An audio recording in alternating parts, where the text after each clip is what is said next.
전심으로 믿어야 한다. 전심으로 믿어야 한다. 이런 제목으로 말씀을 전하겠습니다. 지구에는 명목상의 기도인들을 혹시 뺀다면 아주 극소수가 믿는 것일 거고요. 명목상의 그리스도인까지 포함된다고 해도 50억에 가까운 사람들은 예수를 믿지 않습니다. 교회를 다니지 않습니다. 우리 주위에는 그래서 믿지 않는 자들이 많습니다. 우리가 복음을 전하면 거절하는 자들이 수없이 주변에는 있습니다. 우리는 완전하고 총체적인 복음이, 우리가 믿는 복음이 완전하고 총체적인 복음인데, 이 복음에 대해 무지하고 복음을 무시하며 복음과 무관하게 사는 사람들이 주변에 너무 많기 때문에 그들에 의해서 끊임없이 도전을 받다 보니까 우리 믿음이 바로 서갈 수도 있지만 더 희석돼 버릴 수가 있습니다. 그들의 도전 앞에서 믿음 생활이 우리가 나약해질 수 있다는 것입니다. 이게 큰 도전이 아닐 수 없습니다. 모두가 다 귀한 믿음을 가지고 있고 모두가 다 신실하고 모두가 다 전심이고 이런 분들이 주변에 많다면 우리도 같이 믿으며 성장할 수 있을 텐데 주변 상황은 전혀 그렇지가 않습니다. 그분들은 총체적인 완전한 이 복음에 대해서 거절하는 자들이고 받아들이지 않는 자들, 여러분의 상사 그리고 여러분을 지도할 수 있는 어떤 위치에 있는 그분들이 대다수가 다 복음에 무관한 사람들이기 때문에 그들 속에 생활을 하다 보니까 내 믿음의 위협을 받을 때가 많다는 것이 우리의 실제 상황입니다. 어떤 사람은 복음을 전하면 이성적이고 아주 지성적인 사람이라 많은 지식을 가지고 있기에 많은 세상을 경험을 가지고 있기에 논리적으로 십자가를 받아들일 수 없다고 하는 사람들도 있습니다. 그런데 이 사람들이요, 벽에다가 크게 두 번만 세게 머리 부딪히면요 머릿속에 지성 다 없어집니다. 아무것도 없어지고 다 멍해져 버립니다. 그렇죠? 이렇게 무지한 아무것도 아닌 인간들이 그 머릿속에 잠깐 가지고 있는 것 때문에 주님을 부인하고 받아들이지 않겠다고 하는 사람들이 세상에 많이 있다는 것이죠. 여러분, 다시 오실 예수님을 믿습니까? 주님 다시 오십니다. 그래서 믿는 사람은 다르게 설명하지 않아도 됩니다. 믿는 사람이란 오직 예수면 다다, 이렇게 고백하고 실제적으로 살아갑니다. 아멘. 어제는 어떤 지체가 저에게 목사님 더 주님 앞에 나가야 되지 않겠습니까? 그렇게 말해주는 지체가 있었는데 감사했습니다. 그런데 제가 주님이 깨워주시고 난 후에 말씀 앞에 서서 걸어가는데 완전하진 않지만 가만히 돌이켜 봤더니 주님이 신실하게 일하고 계심을 믿음으로 받았습니다. 아멘. 주님이 아주 신실하게 일하고 계시더군요, 저에게. 그래서 내가 강림했을 때 너 영과 혼과 몸이 점도 없이 흠도 없이 보존될 수 있도록 내가 너를 그렇게 인도하겠다고 하는 데살로니가전서 5장 22절 23절 말씀이 실제가 되어져서 그 말씀이 믿어지고 아멘 되어지고, 그렇습니다 주님, 저는 지금 연약하지만 주님이 반드시 그렇게 이끌어 가셔서 주님 오셨을 때 두려워하지 아니하고 주님을 사랑하는 주님을 맞이할 수 있도록 인도하실 줄로 믿습니다. 그렇게 내 마음에 화합이 되어졌습니다. 예수를 전심으로 믿는 사람은 다르게 설명하지 않아도 오직 예수면 다다라고 고백하며 실제적으로 계속해서 비틀거리지만 걸어가게 되어 있습니다. 전심으로 믿는 사람은 예수님이 말씀하시면 그 하나님의 말씀 앞에 예수님에게 자신의 운명을 겁니다. 아멘. 전생애가 되어버리는 것입니다. 자기 주변의 모든 것이 다 상실될지라도 마지막까지 주님만 붙잡습니다. 예수밖에 없는 사람으로 결국은 남습니다. 어쩌면 매일매일 주님 때문에 죽을 수 있다고 고백되어집니다. 지금 현장에서 그렇게 준비된 분들이 계십니다. 어떤 핍박이 있을지라도 예수님 때문에 핍박받을 준비가 되어 있습니다. 디모데후서에 말씀한 것과 같이 특별히 마지막 때에 경건하게 살고자 하는 자에게는 반드시 핍박이 있으리라고 했습니다. 경건하게 살고 나면 직장으로부터 직장을 빼앗기는 문제들, 금전적 손실, 그 다음에 명예의 실추, 여러 가지들이 따라올 수 있다는 것이죠. 그래서 궁핍, 자신이 그냥 일하면 될 것을 믿음으로 살려고 하다 보니까 그게 합당하지 않기 때문에 그걸 하지 않음으로 인해서 궁핍할 수도 있고 그럴 수 있다는 것이죠. 그래서 정말 경건하게 살고자 하는 자에게는 핍박이 있다, 이렇게 말씀해 주고 있습니다.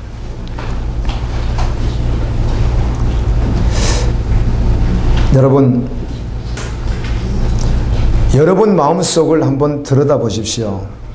여러분은 정말 예수님을 전심으로 믿고 있으며 정말 예수님을 전심으로 모시고 있는지. 우리가 예배 때 또 간혹 혼자 여러 가지 집회를 통해서 부르는 찬양과 찬송이 있습니다. 제가 한번 묵상해 보았습니다. 그런데 이 찬양과 찬송은 대부분 다가, 거의 다가, 특별하지 않다면 말씀의 근거를 두고 있으며 신앙인들의 고백입니다. 누가 받으시는 것이죠? 하나님이 받으시는 것입니다. 주님이 들으시는 고백입니다. 그래서 내가 몇 가지, 여러분이 아는 찬송 몇 가지를 한번 이렇게 한 소절씩 읽어보겠습니다. 사명이라고 하는 찬양이 있습니다. 주님이 홀로 가신 그 길 나도 따라가오. 주님이 홀로 가신 그 길, 좁은 길, 십자가의 그 길, 히브리서 10장이 말하듯이 영문 밖에 십자가 지고 왔던 그 길 나도 따라가오. 이렇게 찬양합니다. 우리가요. 안 따라가면 이게 얼마나 그 찬양이 거짓된 찬양이고 주님을 희롱하는 것이 되겠어요. 그래도 찬양하십시오. 아멘. 보십시오. 그렇게 찬양했는데 대가 안 따라가요. 그래서 전심이 아니에요. 영문 밖에 예수님은 히브리서 보면 영문 밖으로 저 죽임을 당하기 위해서, 십자가에 못 박히기 위해서, 잔인하게 죽임을 당하기 위해서 그렇게 나갔는데 예수를 따르는 우리도 똑같이 동일하게 영문 밖으로 나가야 된다고 성경은 기록해 주고 있거든요. 그래서 주님이 올라가신 그 길 나도 따라가오. 이렇게 우리가 찬양하지 않습니까? 주님 다시 오실 때까지 이 길을 가리라, 끝까지 가리라, 우리가 이렇게 찬양하거든요. 오 주여 내 삶을 깨뜨립니다. 나를 위하여 당신이 다 깨뜨려 주셨듯이 나도 주님 앞에 깨뜨립니다. 한 방울도 남김없이. 아멘.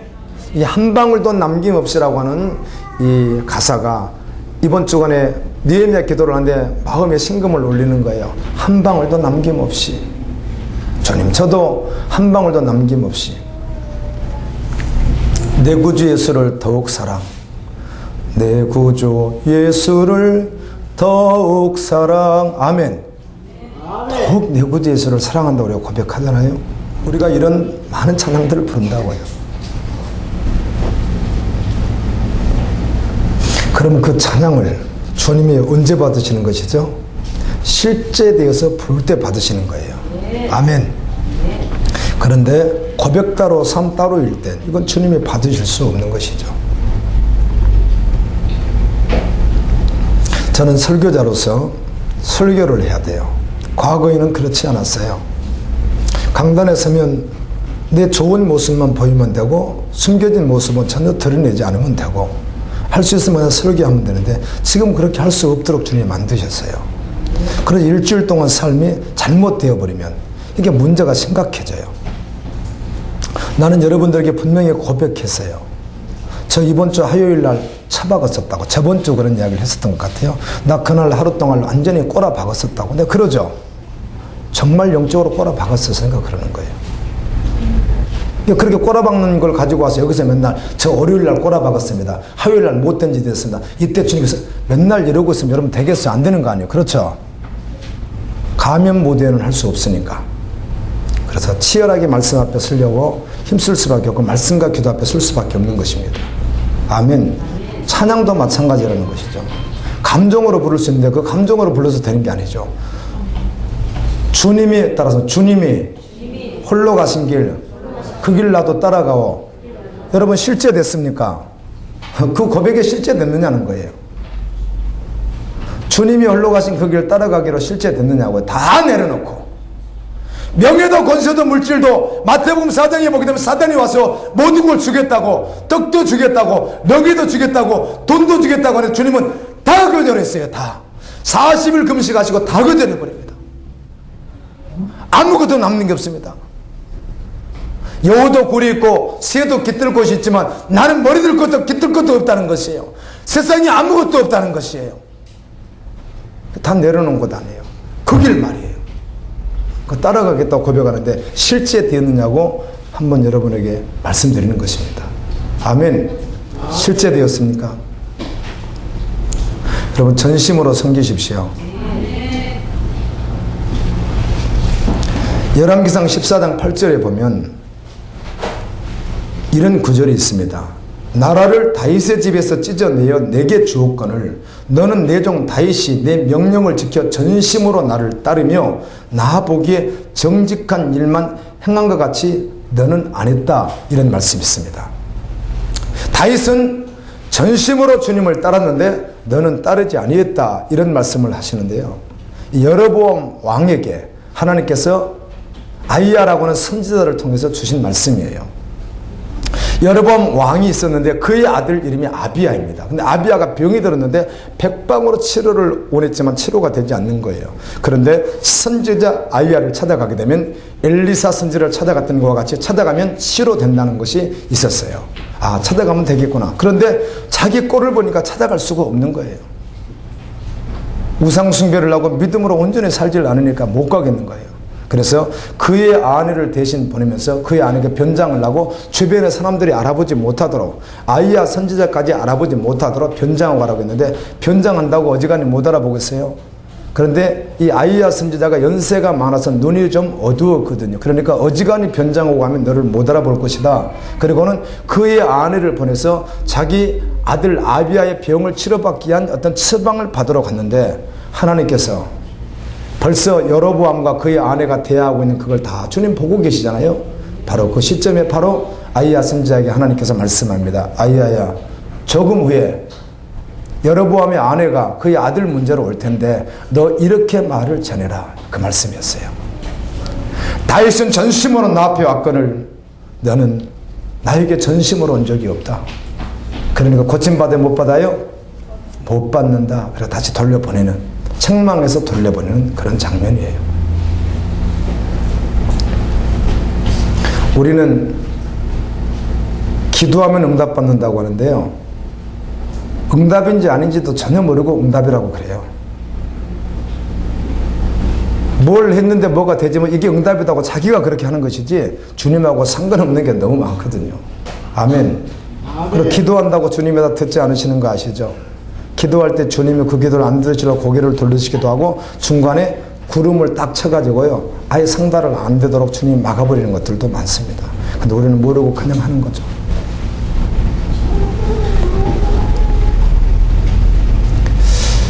여로보암 왕은 다윗과 같이 하나님께 전심으로 나감이 없었어요. 여러분이 기도하시려고 하면 전심으로 나오는 것이 먼저입니다. 아멘. 아멘. 전심으로 주께 반응한 것이 먼저예요. 무당에게 가듯이 이방종교에 가듯이 그렇게 하는 게 아니라고요.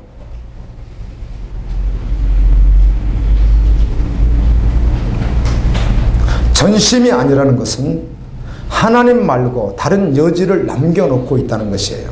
그 중심 깊이 들어가 봤더니 정말 하나님의 전부가 아니라 다른 여분을 남겨놨어요.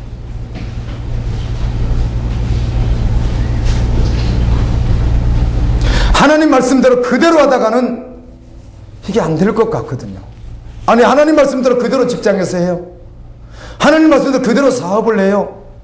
하나님 말씀대로 그대로 경제 원리를 가지고 살아요. 그러면 아무것도 안 될 것 같거든요. 살아본 적도 없으면서, 살아보지도 않았으면서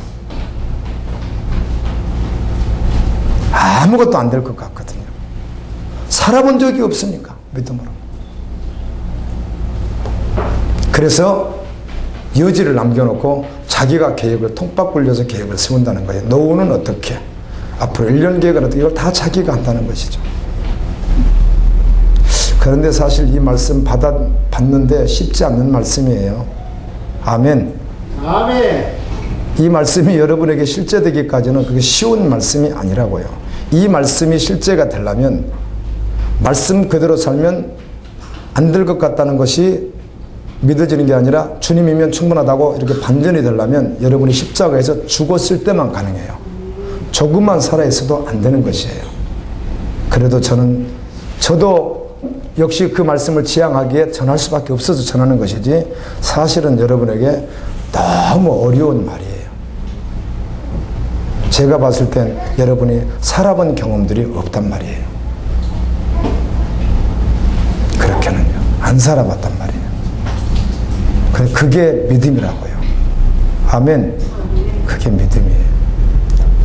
지금이라도 살겠다고 고백되어지게 또 주님 앞에 서기 위해서 나도 전하고 여러분도 듣고 그러는 거예요.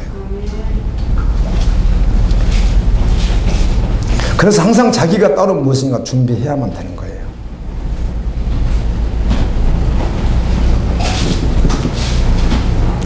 그리스도인이라면 분명히 해야 될 것이 있습니다. 그것은 어떠한 경우에도 말씀으로 결론을 내리는 것이에요. 안 내려요, 그런데.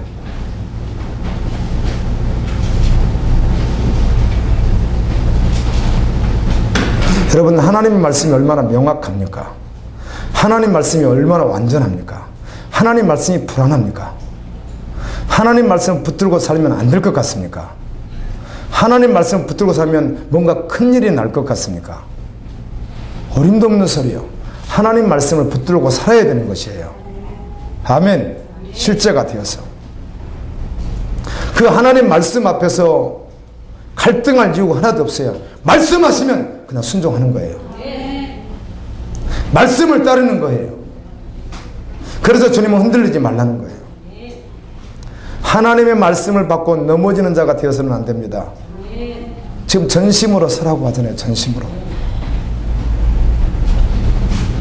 제가 알고 있는 증인들은 나이가 60이 넘었는데 10원짜리도 돈을 가지고 있지 않아요. 돈이 1원도 없어요. 집이 없어요. 세탁기도 없어요. 뭐 세탁기 공도로 쓰면 되겠지만 아무것도 없다고 제가 알고 있는 증인들 가운데, 인천에 있는 어떤 증인도 그렇고요. 주의 종인데 아무것도 없어요. 어떻게 살려고요? 주님이면 충분해요. 근데 안 살아봤기 때문에 이런 말들이 여러분에게 가당치나 하겠느냐 그 말이에요. 안 살아본 분들은 무슨 말인지 못 알아듣겠잖아요. 이제라도 사셔야죠. 그래야 주님의 영광을 보며 주님과 동행하게 되잖아요. 에녹이 주님과 동행했다는 거 아니에요. 동행했다는 말은 오직 믿음에서 믿음으로 살았다는 것이거든요. 그냥 멀쩡하다 갑자기 자기의 조금만 무슨 상황이 달라지면 바로 주님보다는 그 상황으로 바꿔버리는, 항상 여지가 남겨 있어서 그런 거거든요. 전심이 아니라는 것이죠. 전심. 60이 넘었는데 집이 없어요. 60이 넘었는데 돈이 한 푼도 없다고요. 하나도 없어요. 하나도. 준비도 안 해요. 저축도 안 해요. 보험도 안 해요. 아무것도 안 해요. 아무것도 안 해요. 아무것도 안 한다고요. 왜 안 하는가? 안 해요. 그냥이요. 그럼 준비할 수 있어요. 집도 지을 수 있고 돈도 모을 수 있단 말이에요. 다 안 한단 말이에요. 그거를 전체를 다 불러내버리는 거. 다 전체를 다 주님께서 저들께 예수님과 똑같이 예수님 몸을 주셨듯이 한 번도 남겨보시 주셨듯이 베드로가 다 그렇게 했듯이 바울이 그렇게 했듯이 그냥 그렇게 해버린다고요. 이게 무슨 흉악하게 사는 사람이 있느냐고요? 그게 믿음의 사람이에요. 이런 말씀을 내가 해야 되는 내가 얼마나 힘들겠어요. 그러니까 들어야 되는 여러분들도 힘들 거고요. 저는 이제 그렇게 하기로 결심하고 가는 사람입니다. 여전히 거친 것들 잘라내가면서. 아멘. 아멘. 그렇게 살아봤어야 알지.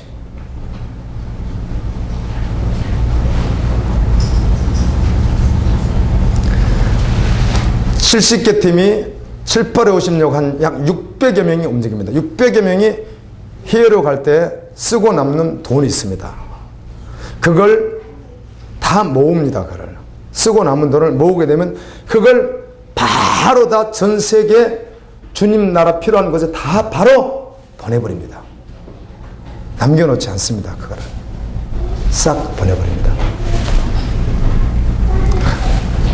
그분은 그분 사명이니까 그렇게 해서 아니에요. 여러분 아니라고요. 집사님이 베드로였으면 바울도 장막 짓는 일을 했다고요. 일을 했어요. 그분도 간혹 필요하면. 일을 하면서 돈 벌었어요. 브리스가 알굴라 함께. 근데 그분은 자기가 먹기 살기 위해서 그렇게 본 분 아니에요. 그러니까 주님의 일을 걸어가는데 필요해서 필요할 때마다 일했던 것이지. 아멘. 자기에게는 아무것도 없어요. 그렇게 살았다고요. 예, 목사님.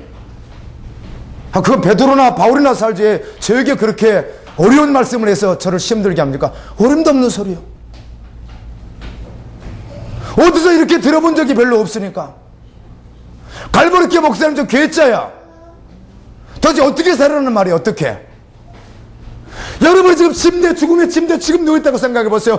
자기 나이가 30인데 40인데 50인데 60인데 지금 죽음의 침대에 누워서 1시간 후 3시간 후에 내가 죽을 때가 됐다고 생각해 보세요. 그때 남는 게 뭐겠어요? 십자가밖에 없지. 아멘. 예수밖에 없는 거 맞잖아요. 뭐가 남아요? 이게 우리 인생이잖아요. 주님 성경은 운명 맞잖아요. 주님이 언제 다른 번이라도 여지를 남기래요. 다 버리고 쫓으라고 했지. 부모는 자식을 사랑하기 때문에 일합니다. 피곤해도 일합니다. 정상적인 부모를 말하는 것이죠. 자기가 피가 나와도 일합니다. 그 핏덩어리 어린 자녀들을 먹이고 입혀야 되기 때문에. 왜? 사랑이라는 것 때문에요. 근데 주님은 이렇게 과격하게 말씀해요. 너희가 그 너희 처자식보다, 너희 자식보다, 너희 부모보다, 형제 자매보다 나를 더 사랑하지 아니하고 그들을 먼저 생각하면 합당하지 않대요. 전심이 아니래요. 그게요. 그러니까 나를 쫓을 수 없대요. 그런 사람은요. 동의합니까? 여러분이 동의하고 하는 거 상관없어요. 말씀이 그래요. 이 말이 여러분 침대에서 끝났을 때, 십자가 앞에 섰을 때, 주님 보좌 앞에 섰을 때 그때 한번 생각해 보십시오. 이 말이 정말 가당치도 않는 말이었는지, 이 말이 과격했는지 한번 생각해 보시라고요. 조금만 생각해 보세요. 지금 여기 살아있으니까, 신탄진에서 살고 있으니까, 대전에서 살고 있으니까 여러분이 세상을 보고 있어서 그렇지, 지금 여러분이 보좌 앞에, 주님 앞에, 심판대 앞에 섰다고 생각해 보십시오. 이 말이 왜 가격한가? 이 말을 듣지 못한 것이 잘못이죠. 디모데서 4장 21절 이제 마지막 절에 보면 바울이 그의 제자 디모데에게, 디모데야 너 참말을 해라. 참말을 하고 실제가 되어라. 그럼 너가 구원받을 거야. 그리고 너도 참말을 해서 너를 따르는 그들이 또 그 참말을 듣고 실제가 되면 너도 구원받고 그들도 구원받을 것이야. 그러나 마지막 때, 말일이 되면, 마지막 때가 되면 사람들이 기가 가리어서 사익을 쫓는 말씀을 좋아하고 사단의 가르침을 받게 되고 진리에서 떠나는 사람들 만나요. 그 가운데 후메네오나 알렉산더 같은 사람도 사단에 빠져버린 그들은 말씀을 쫓아가다가 힘드니까 다 말씀을 배격하더라는 거예요. 그래, 양심에 바랐던 디모데, 너 끝까지 말씀 지켜라. 너희 이 할머니 마음속에 있던 그 깨끗한 양심의 믿음을 가지고 있더니 너희 어머님도 깨끗한 믿음의 양심을 가졌는데 너도 동일하게 깨끗한 믿음 가지고 있는데 끝까지 주님 강림하실 그때까지 마지막까지 그 믿음 지켜라. 이렇게 말하더라고요. 생명이 흘러간다는 거 아십시오. 부모 신앙이 흘러가요. 더러운 피도 흐르고요. 가만히 보세요. 저는 아들 둘이지만 우리 아들이 저 꼭 닮았어요. 스타일도 닮고요, 피부도 닮고요. 자기 부인에게 장난치는 것까지 다 닮았어요. 가르친 줄 아세요? 그냥 닮아요. 그렇게. 그게 놀라운 유전이에요. 이걸 뛰어넘기 위해서 믿음으로 그를 양육하면 또 뛰어넘을 수 있는 거예요. 아멘. 닮는다고요. 그대로요. 자기는 학교에서 이렇게 좀 그랬는데 아들 구박하고 그러면 안 돼요. 회개해야지. 달 구박하면 안 된다고요. 완전히 거의 판박이잖아요. 판박이. 사람들. 그러나 주님 안에서, 아멘. 옛사람이 되고 새사람이 되어지면 주님 안에서 주님이 변화시키는 우리가 기대하는 것 아니에요. 그러나 그 이하는 다 그대로예요. 그대로예요. 안 가르쳐도 똑같아. 닮아 있어요. 행동 하나하나가. 앉는 것도 닮았어요. 걸어가는 걸음도 닮았어요. 뒷꼭지도 닮았다고. 그렇죠? 그런데 이 할머니 마음속에 진실한 믿음이 있었어요. 그의 어머니 마음속에 진실한 믿음이 있었다고요. 그러나 디모데 같은 위대한 하나님의 사람이 등장하는 거예요.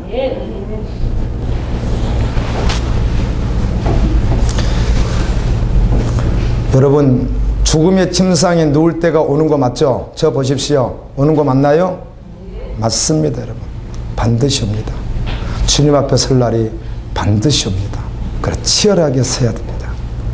한번 세상에서 방황해 봤던 사람이 복음에 제대로만 부딪히면요, 이 머리를 다른 데 두고 싶지가 않아서 이렇게 잡고 갈 정도로 주님만 바라봅니다. 아니면 안 될 것 같으니까. 살아봤더니 자기 입으로 안 되거든요. 죽게 하면 살기로 예수만 바라보는 거예요.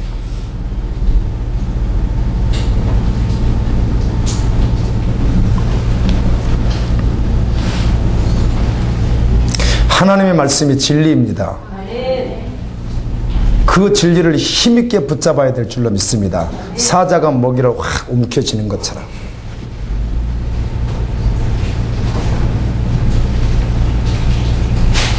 우리 교회 어떤 여자 성도가 어떤 건의에서 다녀보려고 한 수년을 다녔던 성도가 어떤 계기가 돼서 왔다가 목사님 말씀드리니까 안 되겠대요. 자기는 따라갈 수도 없고 되지도 않으니까. 그래서 돌아갔어요. 그리고 신방 한번 갔죠. 옆 교회를 다니겠대요. 내가 핸드폰에서 찍어왔어요. 뭐라고 돼 있는 줄 아세요? 그 교회 홍보물이 나는 부자다. 경제원리 설교, 부자되는 설교, 잘되는 설교, 이거 딱 적어놨어요. 우리 아내하고 둘이 같이 찍어왔어요. 송강에 있어요. 그 교회가요. 지어진 교회예요. 자기는 그런 설교를 통해서 주님의 일을 한다는 거예요. 목사가. 근데 그 교회에 갔어요.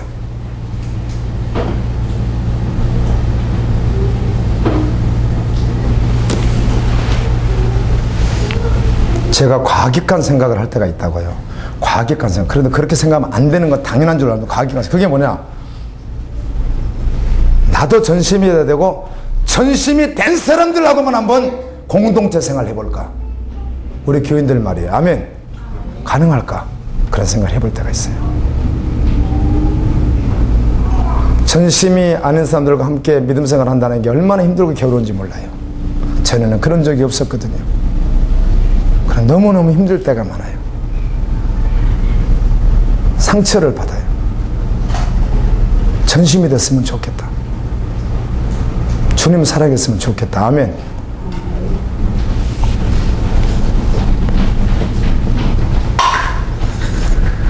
여러분, 하나님을 향한 여러분의 마음이 전심인지 전심이 아닌지 성경 구절 그냥 한 구절만 탁 갖다 직면에 대보면 답이 바로 튀어나옵니다. 아, 전심인지 아닌지. 많은 구절 가운데 이 구절을 제가 한번 읽어보겠습니다. 디모데후서 1장 12절입니다. 이로 말미암아 내가 또 이 고난을 받되 부끄러워하지 아니함은 내가 믿는 자를 내가 알고 또한 내가 의탁한 것을 그날까지 그가 내게 지키실 줄을 확신함이라.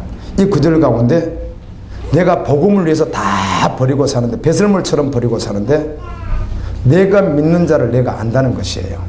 안 돼요. 누가? 바울이. 바울은 셋째 하늘 가서 주님 봤잖아요. 확실히 알죠. 지성소에 가서 주님 보고 왔죠. 확실히 알죠. 안다는 거예요. 하나님을 만난 자여야 명확한 말씀에 순종할 수 있습니다. 전심이 될 수 있습니다. 그래야 마태복음 19장에 있는 말씀이 실제가 되는 것입니다. 부자 청년에게 다 버리고 쫓으면 내가 너를 받아주지. 주님 그렇게 말했거든요.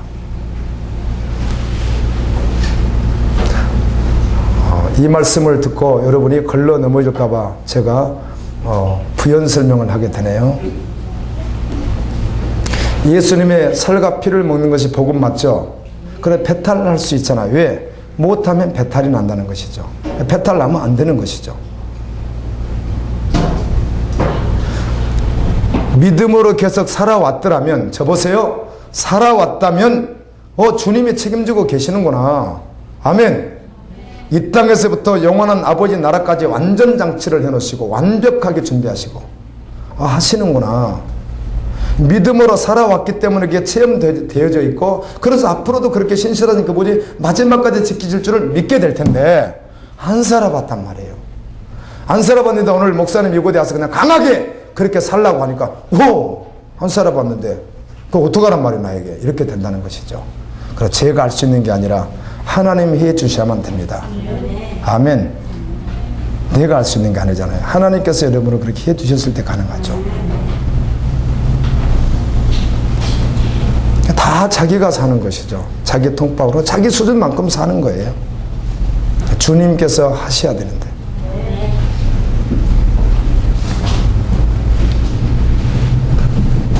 마태복음 13장 44절의 실제가 되면 부활을 발견하면 지정이가 동원이 됩니다. 아멘. 그냥 그거밖에 안 보이죠.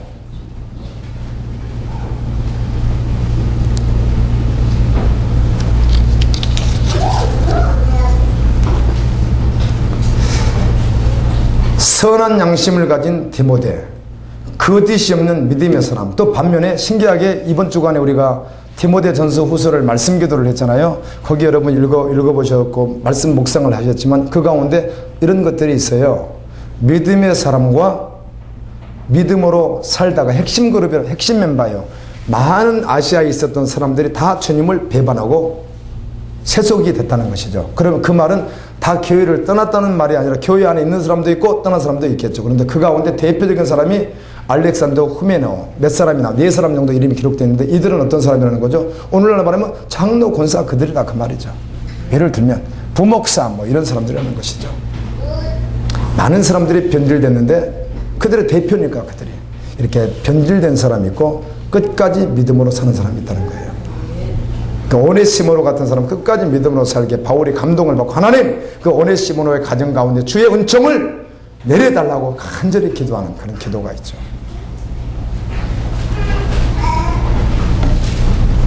여러분 하나님을 알기에 아브라함은 이삭을 바쳤습니다.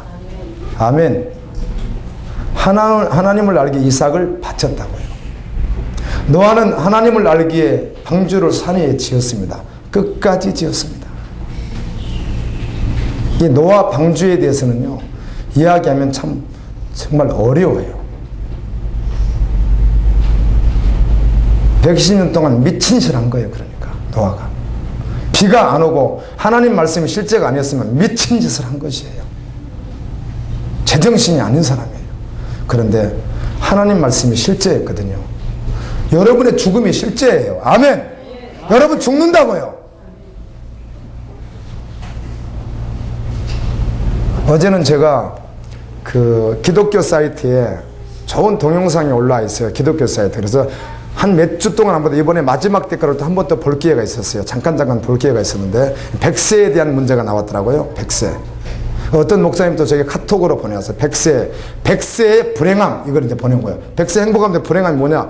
자, 60에 은퇴를 했는데 준비 안 된 사람 40살 동안 40년 동안 어떻게 사느냐는 것이죠. 그 애로움과 괴로움은 이루 말할 수 없을 것이다. 그러면서 하는 이야기가 그래서 친구를 사귀어야 된다는 거 뭐라고 하죠? 그거를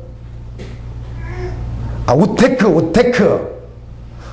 재테크가 물질이라면은 우테크를 해야 된다. 우테크를 지금 젊어서부터 이미 친구들하고 사귈 줄 알아야 되고 오랫동안 혼자 외로우니까 살아야 되니까 다른 사람 길에 만나면 가서 식사 사준다고 직접 거기서 할 수 있어야 되고 먼저 전화. 그래서 계속 친구를 사귀어 놔야 된다는 거예요. 친구도 사귀어 놔야 되고 준비 안 되면 60살에 은퇴해가지고 100살까지 40년 동안 자체가 불행할 거라는 거죠. 자체가. 그런 말을 썼더라고요. 꽤나 일리가 있는 것 같아요. 그러나 100세 산다고 안 죽습니까? 부두셀러는 969세까지 살았는데 죽었는데요. 여러분 죽어요. 아멘. 주님이 오신다고요. 믿음으로 안 살아봤으면 고민이라도 좀 해보세요. 믿음이 무엇인지. 우리가 로마서 1장 16절 17절 믿음에 대한 말씀을 봤는데 도대체 믿음으로 사는 게 무엇인지. 제자들은 복음과 함께 운명을 같이 했습니다. 그냥 운명이에요. 운명. 다 버리고 주님을 따랐어요. 여러분이 정말 전심이 달라면 이거 한 가지 말씀해 드리고 싶어요. 여러분이 정말 전심이 한번 되려고 마음을 한번 먹어보려면 율법을 통하여 내가 저주받은 자라는 것을 알아야 돼요.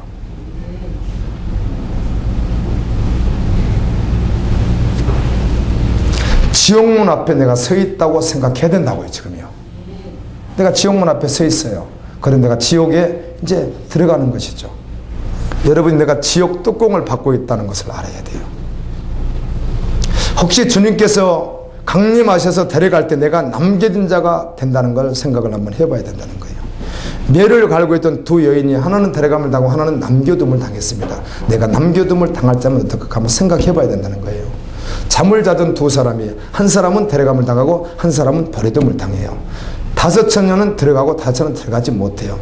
들어가지 못하는데 무서운 심판의 선고를 기다리는, 무서운 심판의 선고를 기다리는 그 자리에, 숨을 곳이 없는 그 자리에 하나님 앞에 진노하시는 그분 앞에 한번 서볼 필요가 있다는 것이에요. 그렇게 섰을 때 주님의 십자가를 바라볼 수밖에 없고 전심으로 돌아올 수밖에 없을 거라는 거예요.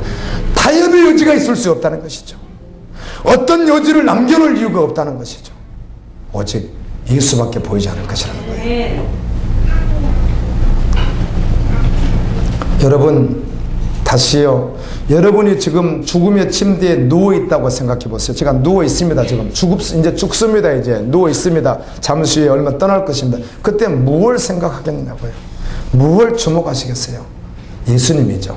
아멘. 그제 십자가를 붙들겠죠. 근데 그곳에 처절하게 붙드는 자가 아니라 감사하면 얼마나 좋겠어요. 주님, 나의 달려갈 길을 마쳤습니다. 내가 믿음을 지켰습니다. 내가 좁은 길을 달려왔습니다. 다 내려놓고 주님이면 충분한 자로 살아왔습니다. 주님, 내 영혼 받으시옵소서. 이러면 얼마나 좋겠어요.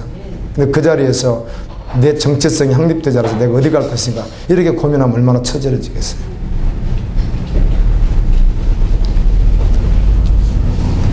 마음만 비워도 행복하다는 것은 아시죠? 아세요? 이론적으로 알잖아요. 이론적으로. 비우면 비울수록 행복하다는 거 아십니까? 세속 가치를 내려놓으면 내려놓을수록 행복하다는 걸 아십니까? 믿음으로 사십시오. 그래, 주님의 영광을 보십시오. 주님의 영광 보면 끝나버리는 건데요. 믿음 생활을 평생을 해도 주님의 영광을 보지를 못하니까 자기 통박으로 산단 말이에요. 믿음이 아닌데 그걸 붙들고 있다가 썩은 것 붙들고 있다가 주님을 이제 끊어져 버리면 어떡할 거예요?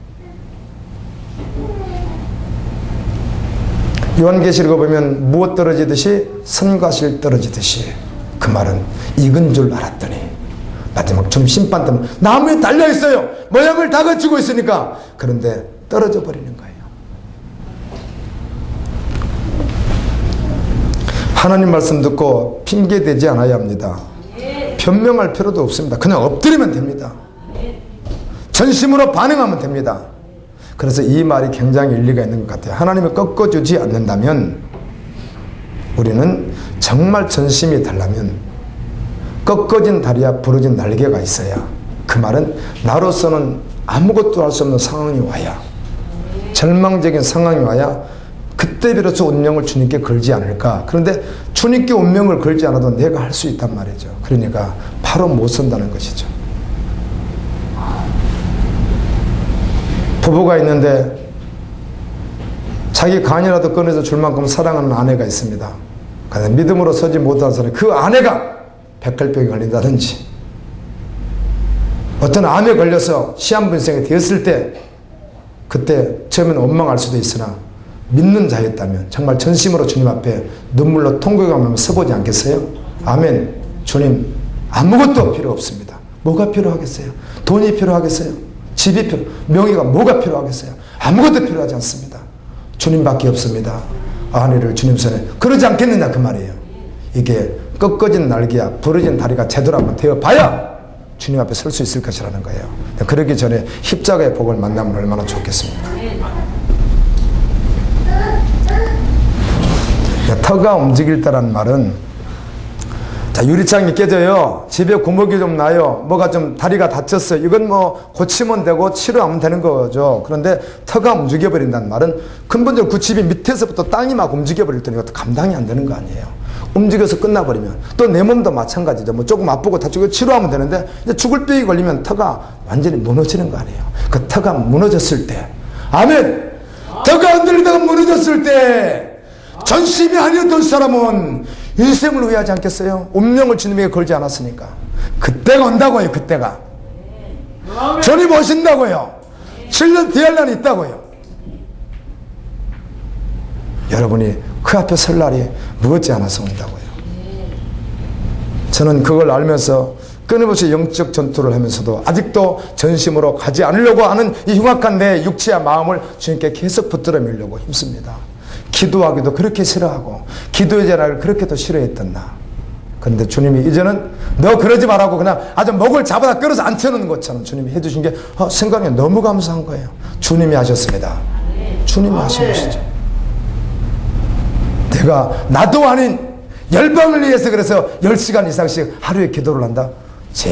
저는 그렇게 해본 적이 없는 사람이에요. 그런데 그 자리에 앉혀놓으시는 거예요. 주님이.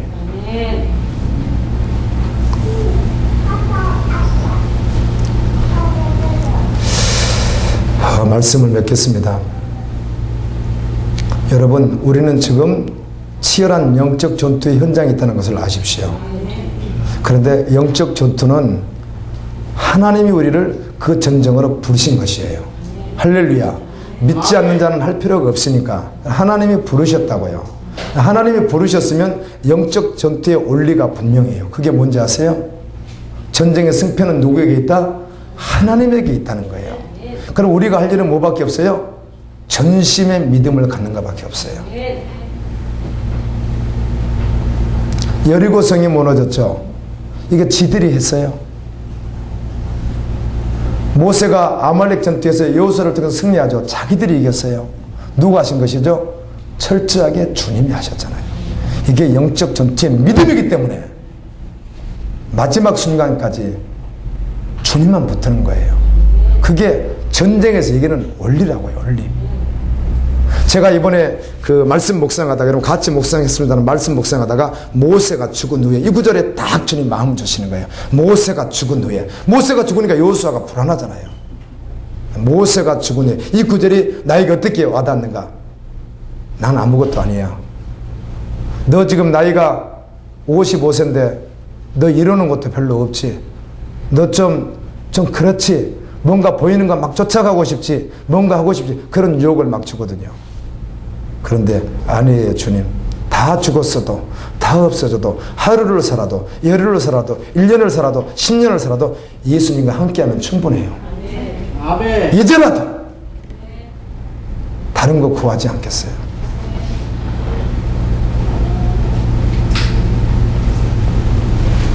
그리고 마지막에 우리가 영적 전쟁하는 목표가 뭔지 아세요? 이 영적 전쟁하죠? 목표가 뭔지 아시냐고요? 그 목표는 나 아니에요. 하나님 영광 받으시는 거예요. 그래서 그 영적 전투에서 나는 죽을 수 있다고요. 둘이 영적 전투 같이 했어요. 교회에서. 그런데 저 사람은 올라갔어요. 사장이 됐다 먹어요.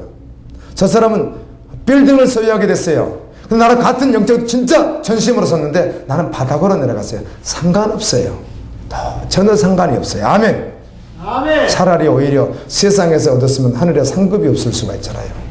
아멘. 맞아요. 아멘. 세상에서 취하면 하늘에 상급이 없대요. 여러분 세상 상급 원하세요? 천국의 상급 원하세요? 그게 뭐 결론이잖아요. 그래서 같이 영적 전투를 정말 치열하게 함께 했는데 이 사람은 먼저 나가서 찔림을 받을 수도 있고 고통스러울 수도 있고 죽을 수도 있다는 거예요. 상관없어요. 누가 영광을 받든 상관없어요. 결론적으로 하나님만 영광 받으시면 끝이에요. 이게 우리 인생의 목표라고요. 그걸 위해서 사는 자가 믿는 자라고요. 그게 믿음의 사람이라고요. 자신의 어떤 것을 드러내는 자가 아니라고요. 어제도 어떤 지체가 저 목사님 어려운 가운데서 지금 일어나고 있는데 어려운 가운데서 확산되고 있는데 어려운 가운데서 여러 가지 전파되고 있는데 의를 드러내지 마십시오. 천국에 상급이 없을 뿐만 아니라 의를 드러내면 끝장입니다. 맞지? 아멘이지. 예, 아멘이지. 아멘. 내가 인간이니까 아무것도 아닌 것이 뭔가 조금만 되는 것 같으면 되는 줄 알고 뭔가 조금 확산되는 줄 알고 내가 스스로 즐거워 기뻐할 수 있으나 아니지. 마지막까지 주님만 남으면 되지. 아멘. 그 방송 설교 나가는 거 목사님 혹시 나태를 그런 거 아닙니까? 그건 아니지. 솔직히 말하면 그건 아니고 첫째는 들었으면 좋겠고 두 번째는 그래도 우리 교회에 죽어오는 영혼들이 왔으면 좋겠다. 아멘. 아멘. 내 의는 아니다. 더 깊이 들여다봐야 돼. 아멘. 내 의는 아니니까. 영적 전투의 영광은 누가 받으셔야 되니까? 주님이 받으셔야 되니까. 할렐루야. 아멘. 정말 이름 없이 빛도 없이 이 땅에서 낮아진 자가 천국에서 큰 자예요. 천국에 큰 자가 있고 적은 자가 있잖아요. 큰 자. 그렇게 되어지기를 정말 간절히 소원하고 전심으로 주님 앞에 서기를 원합니다. 성령께서 여러분을 만져주셨으면 좋겠습니다. 아멘. 무엇으로 구원받아요? 믿음으로. 그런데 믿음으로 구원받았던 사람 믿음으로 안 살아요. 그러면 이 사람 어떤 사람이라고요? 여러분이 대답 어떤 사람이라고요? 구원이 필요한 사람이라고요. 저는 모르나 착각했다가 주의했다가 주님에서 아니면 어떡할까요? 그래서 믿음으로 구원을 받기에 지금 전심으로 믿음으로 실제로 가지 않는다면 이 사람이 무엇이 필요한 사람이라고요? 구원이 필요한 사람이에요. 구원을 받은 자가 아니라. 그래서 죽음의 짐승을 이야기했던 것이고 그래서 내가 사형 선고를 받고 심판 앞에서 내가 처절하게 떨고 있는 내 모습을 한번 볼 수 있어야 되고 지옥 앞에서 두려움에 떠는 나를 한번 볼 수 있어야 된다는 거예요. 그래야 전심으로 주님께 돌아온다는 거예요. 대충 어떻게 주님을 따를 수 있겠어요? 공부는 대충 해도 돼요. 사업 대충 해도 돼요. 가정생활 모든 거 다 대충 해도 상관없어요. 그러나 운명을 결정하지 않기 때문에. 그러나 신앙은 대충 할 수 없는 거 맞죠? 그건 운명이잖아요. 하나님